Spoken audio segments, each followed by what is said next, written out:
Voilà. Nous sommes heureuses de vous présenter l'étude Prépalim qui évalue les facteurs influençant le temps de présence parentale sur les temps d'alimentation des enfants prématurés nés avant 35 semaines d'aménorrhée. Donc, comme l'a dit Aude, je suis Agnès Clément, kinésithérapeute référente du suivi des enfants vulnérables au réseau de périnatalité de Franche-Comté. Et voici ma collègue Sandrine Boyot, puéricultrice dans le service de néonatologie du CHU de Besançon.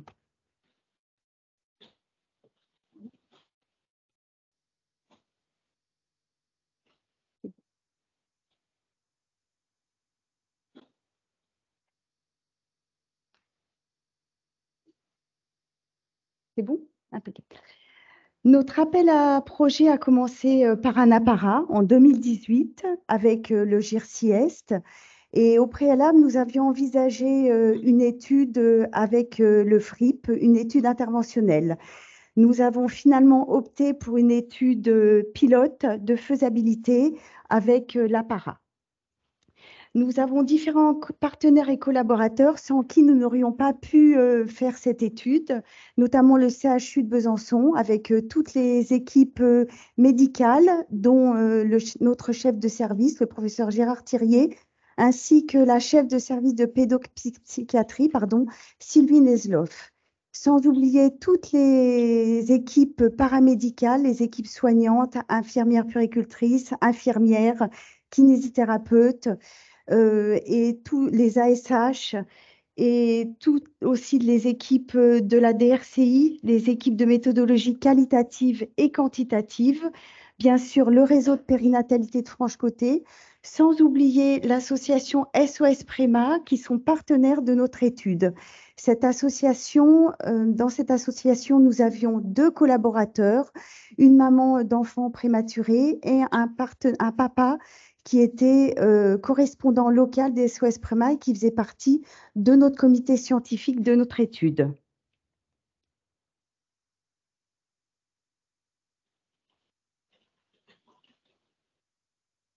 Il faut que ça soit toi qui passe. Ouais. Pour situer un peu plus le contexte, c'est bon? Impeccable. Pour situer un petit peu plus le contexte de cette étude, alors comme vous savez tous, il faut souligner qu'à peu près 7% des naissances vivantes sont des naissances prématurées, totalisant environ 55 000 naissances par an d'enfants prématurés. On peut donc dire que c'est véritablement un enjeu de santé publique, ces naissances prématurées.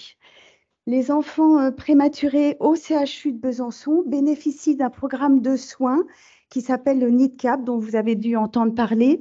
Ce programme de soins de développement individualisé vise à protéger le développement cérébral des enfants en individualisant la prise en charge et en adaptant les soins et l'environnement à la tolérance du bébé.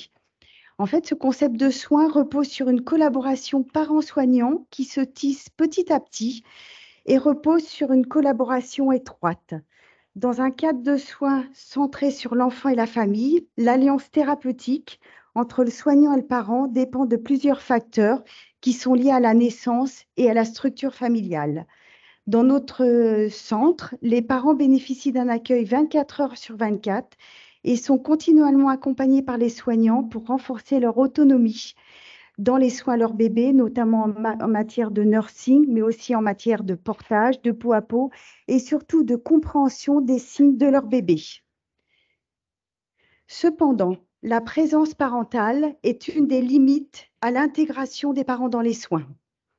Le temps de repas étant un moment privilégié pour établir les interactions précoces avec leur bébé, et ce d'autant plus qu'il est lié à la fonction nourricière du parent. C'est pour cette raison que nous sommes intéressés plus particulièrement à ce temps de repas pour évaluer les facteurs qui influencent les temps de présence des parents. L'objectif principal de notre étude Prépalim était donc de quantifier le temps de présence des parents lors des repas.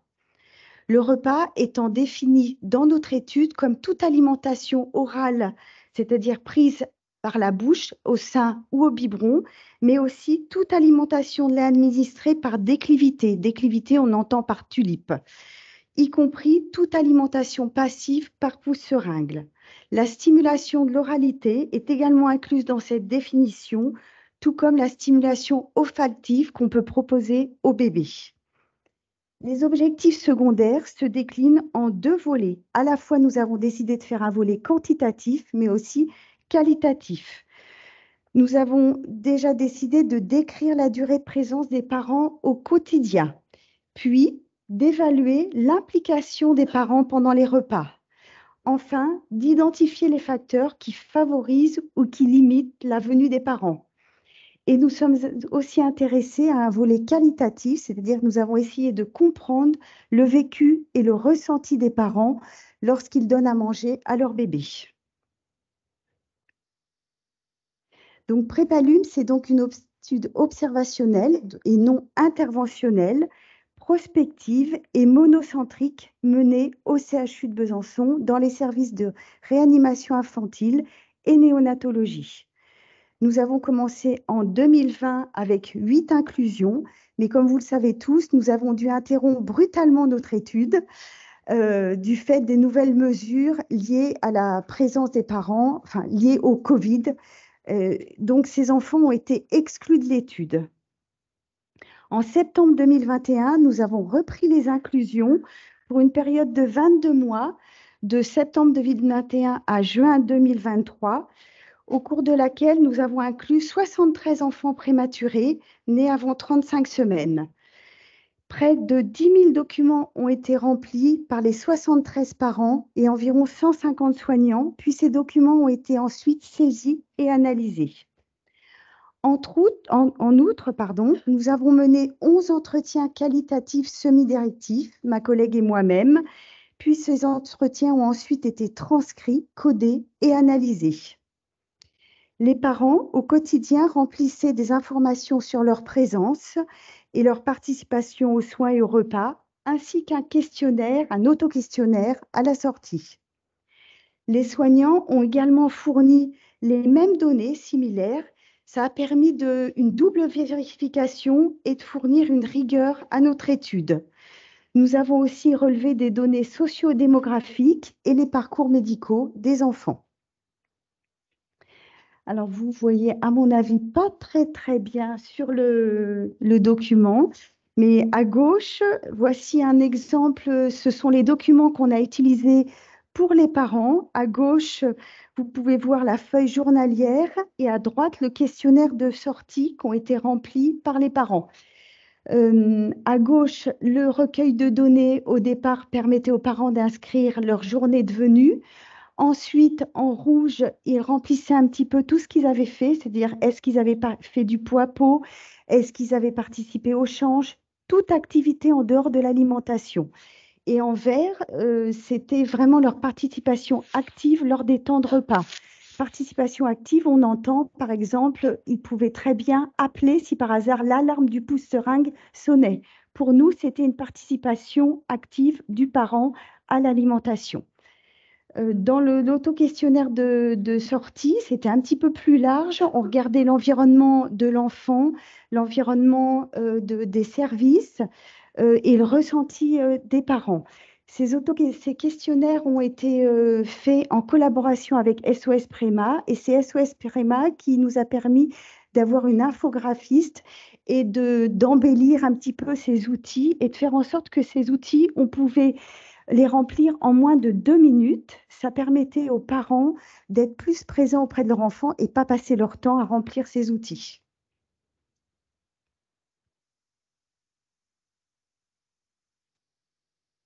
Nous sommes en train d'analyser statistiquement nos résultats, mais ça nous tenait à cœur de venir vous présenter les premiers résultats.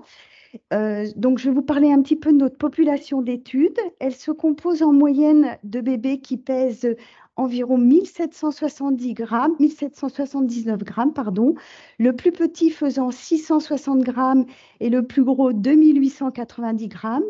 Les enfants, en moyenne, sont restés 46 jours à l'hôpital.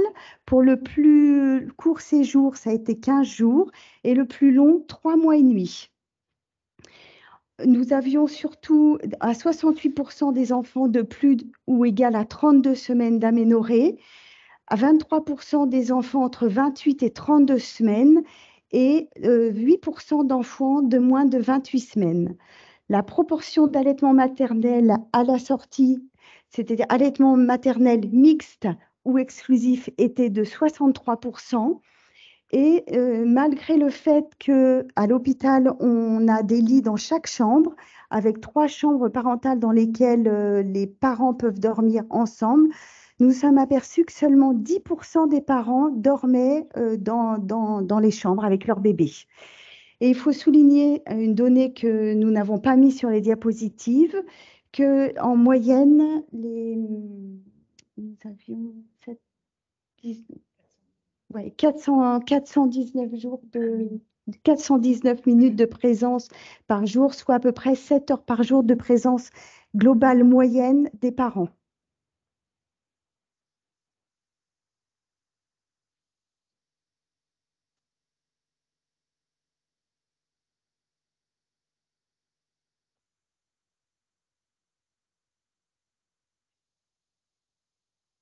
Alors pour les résultats de jugement principal, les parents sont présents lors d'un peu plus d'un repas sur 3, soit environ 38% des repas.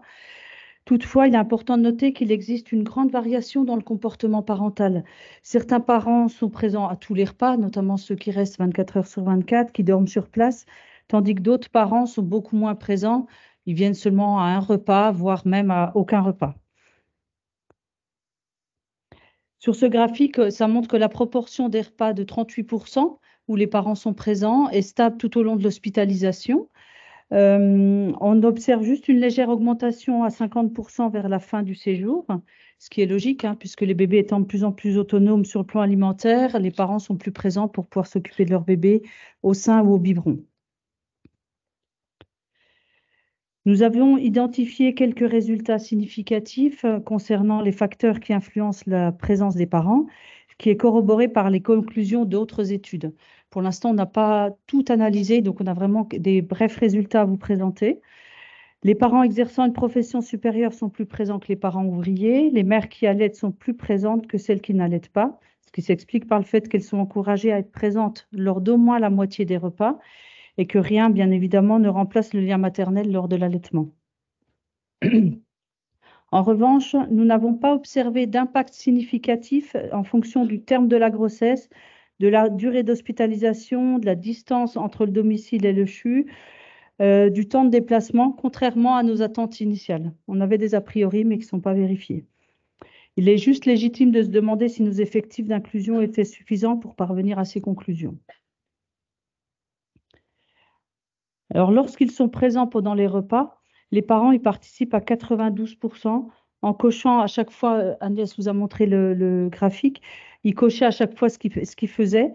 On a saisi 2411 fiches et dedans, donc on retrouve 92% de participation.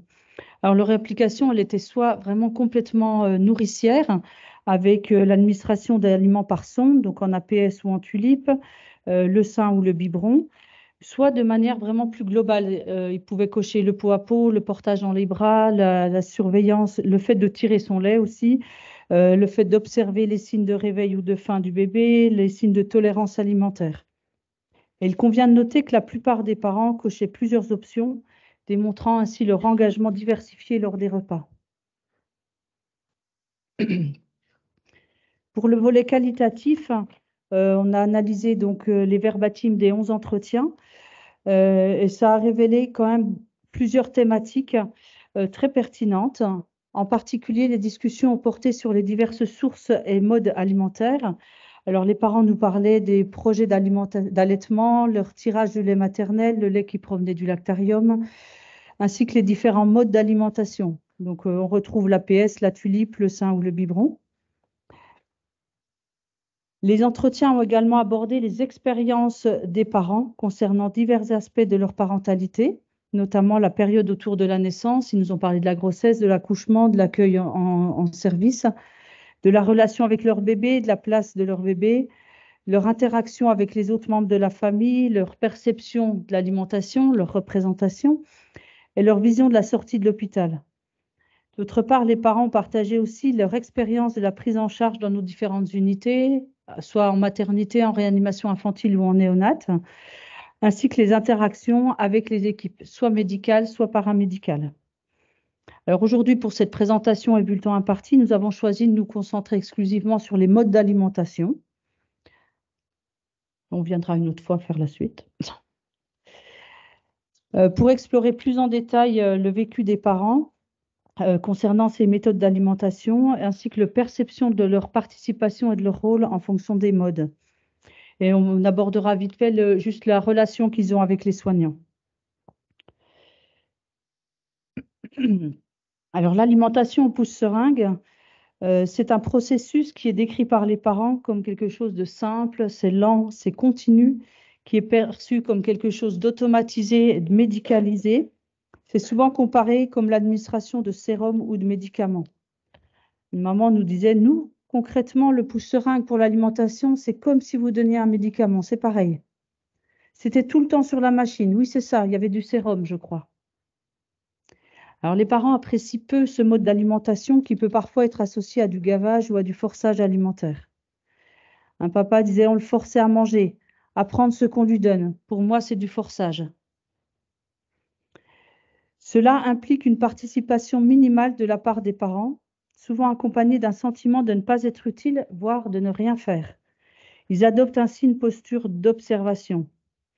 Il n'y a pas de... On ne les voit même pas manger. De plus, lors des APS, le contact avec le pot à pot n'est pas toujours interprété comme une participation active.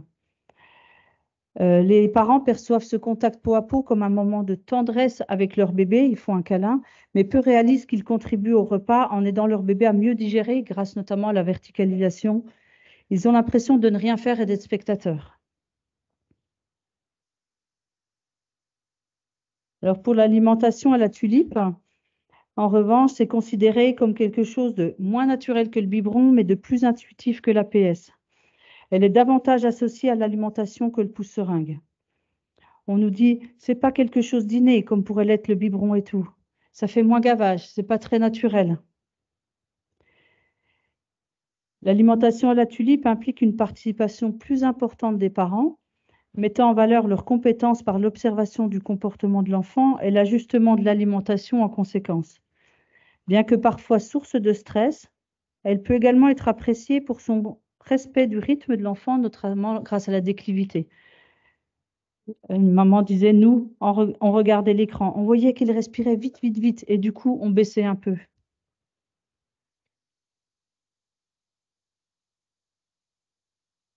Pour l'alimentation au sein, avec mise au sein, soit nutritive, soit non nutritive, c'est souhaité par de nombreux parents, mais c'est souvent confronté à de nombreuses difficultés, notamment dues à l'immaturité du bébé et au manque de soutien du personnel. Les parents nous disent, elles ont essayé plein de choses pour que ça marche, les quelques gouttes de lait sur le sein pour qu'il attrape. Il y a beaucoup de représentations et d'imaginaires autour du lait maternel, mais elles sont rarement évoquées.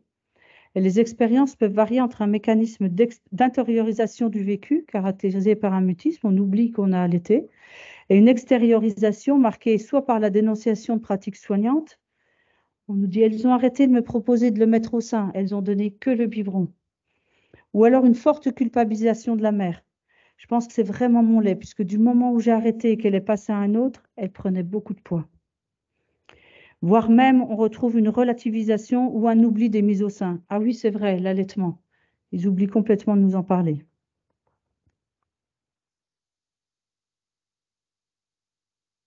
L'alimentation au biberon, avec du lait maternel ou industriel, est souvent associée à une naissance à terme. Elle est considérée comme plus naturelle et surtout synonyme de retour à domicile tant espéré.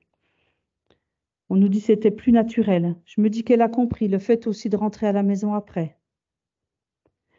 Alors la transition par contre de la tulipe au biberon est souvent perçue comme quelque chose d'important et de positif. On se dit waouh, c'est une grande étape. Tandis que la transition entre le sein et le biberon peut parfois être difficile. La maman disait, alors le biberon, tout début, je l'ai haï. Elle s'est beaucoup habituée au biberon, donc elle ne voulait plus de mon sein. Le retrait de la sonde est souvent vécu comme une victoire ou une source de joie. On nous dit c'était magique, on arrête la sonde. Les parents trouvent que leur rôle est intuitif et évident dans ce mode d'alimentation, mais bien qu'une certaine autonomie puisse être rapidement acquise, elle n'est pas totale. Les soignants restent nécessaires pour les parents pour les guider dans l'observation du comportement de leur bébé. Ils trouvent parfois difficile d'anticiper les événements. Quand elle s'étouffe et qu'elle commence à se dégrader, là je me dis, mais mince, est-ce que je lui donne bien? Est-ce que je lui donne pas bien?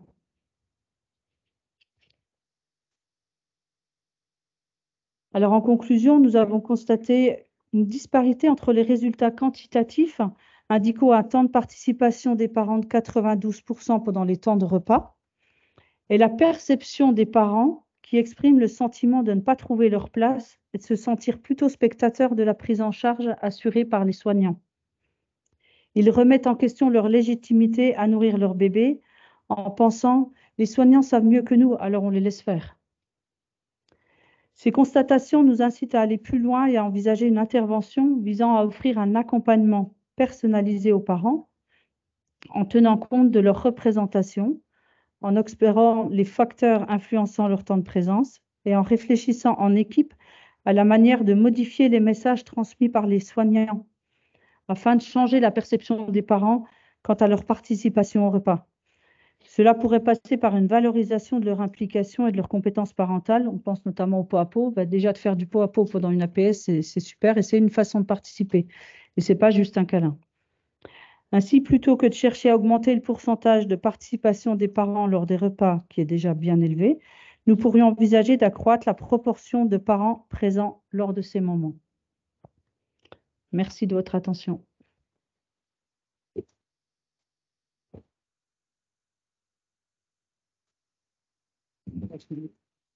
Merci, mesdames, d'avoir tenu le temps. C'était parfait. Alors, place aux questions pour le moment. Dans la salle, le temps que les micros arrivent, on en avait une sur Teams. C'était concernant la place des fratries. Est-ce que la présence d'une fratrie a été un critère d'évaluation ou en tout cas a été observé? Alors, ça ne faisait pas partie de nos critères d'évaluation parce qu'il fallait faire des choix aussi. Donc, on n'a pas du tout évalué la fratrie. Par contre, dans nos unités, la fratrie rentre quand elle veut, 24 heures sur 24. Elle peut aussi faire du pot à pot. Ils peuvent, enfin voilà, il y a une place pour la fratrie, mais qui n'a pas été évaluée dans l'étude Prépalum. Ah, ça a suscité un petit débat. Je ne sais pas quel mot a suscité tout ça. Alors, on a une question tout en haut de la salle.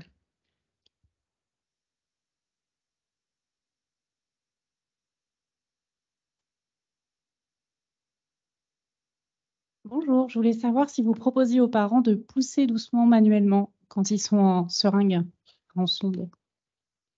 Alors, on ne fait pas de pouce-pouce. Par contre, les parents sont sensibilisés à l'utilisation de la tulipe de façon autonome. C'est-à-dire que le pouce-seringue, ça pousse tout seul. Et lors de la tulipe, on guide le parent dans l'observation du comportement du bébé.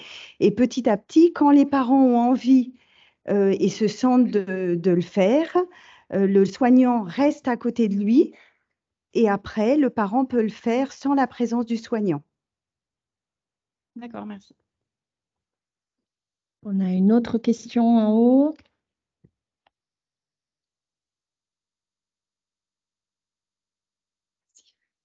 Oui, bonjour, Véronique Pira, je suis pédiatre ici à Créteil et puis j'ai une autre casquette, c'est que je travaille à époper et à décortiquer les résultats d'épipage.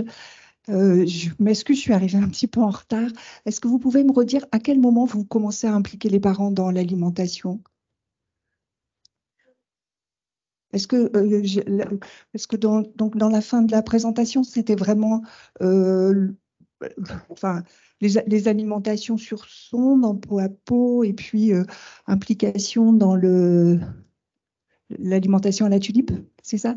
Donc, nous, les parents, l'APS, ça reste du domaine des soignants. C'est eux qui vérifient la sonde, qui branchent l'alimentation pousse-seringue.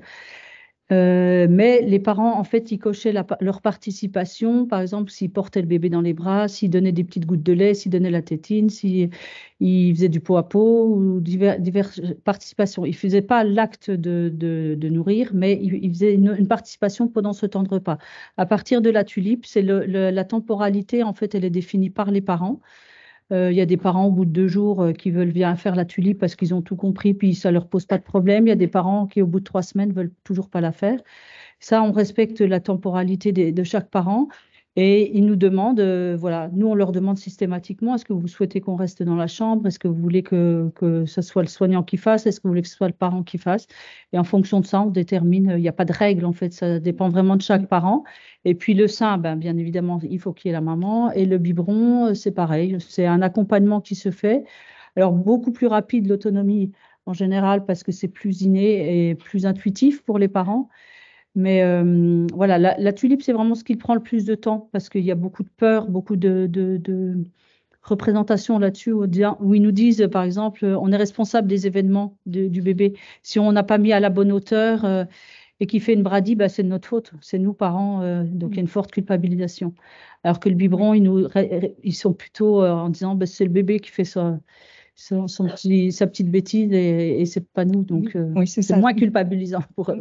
C'est bien Donc, ce que assez j'avais- facilement. Puis le biberon, bah, c'est comme ça qu'on sait qu'on va sortir. Donc, C'est bien ce que j'avais compris et du coup, ça me donnait envie de partager avec vous et puis avec la salle un résultat de l'enquête épipage qui est passé peut-être un petit peu inaperçu, mais en tout cas, ce qui était un facteur qui était très très fort associé à l'allaitement maternel exclusif à la sortie, c'est que les parents soient impliqués dans l'alimentation dès la première semaine de vie.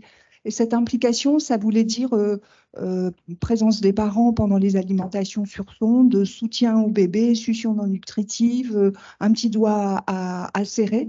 Mais c'était vraiment très, très précoce et c'était très fort associé à l'alimentation à la sortie. Donc voilà, c'est ça que j'ai envie de partager.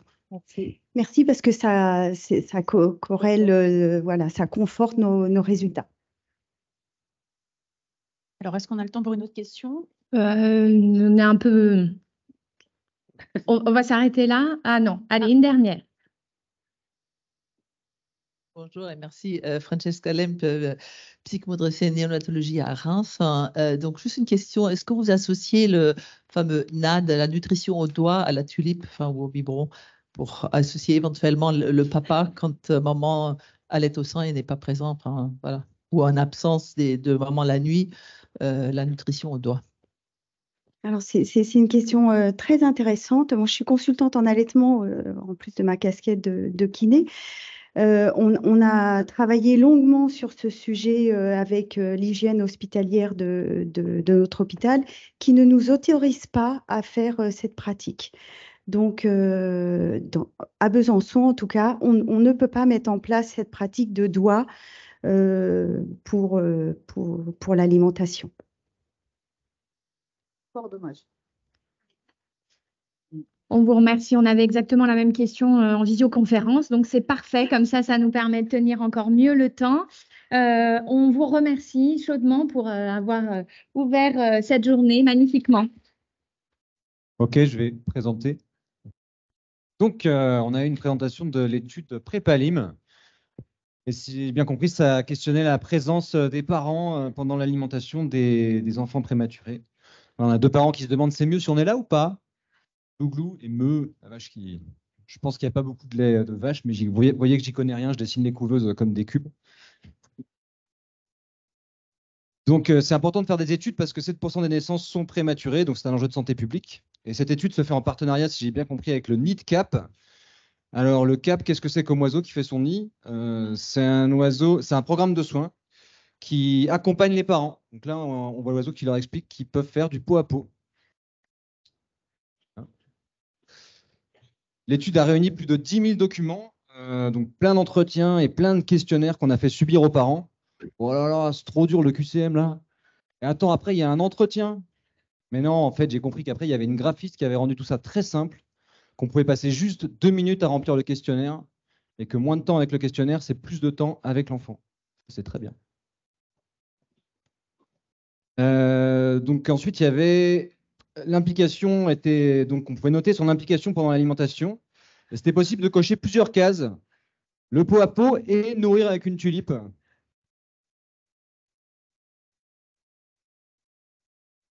Bon, alors j'ai noté que la tulipe était plus populaire que le pousse-seringue, qui était lui associé au gavage. Et que les transitions étaient plus ou moins mal vécues. Par exemple, la transition de l'allaitement au sein avec le biberon était mal vécue. Par contre, la tulipe au biberon, c'était toujours très positif. Et que c'était important de valoriser la place des parents, qui sont parfois avec cette idée que les soignants savent mieux faire et qui sont juste spectateurs. Mais non, le pot à pot a aussi une fonction, ce n'est pas juste un câlin.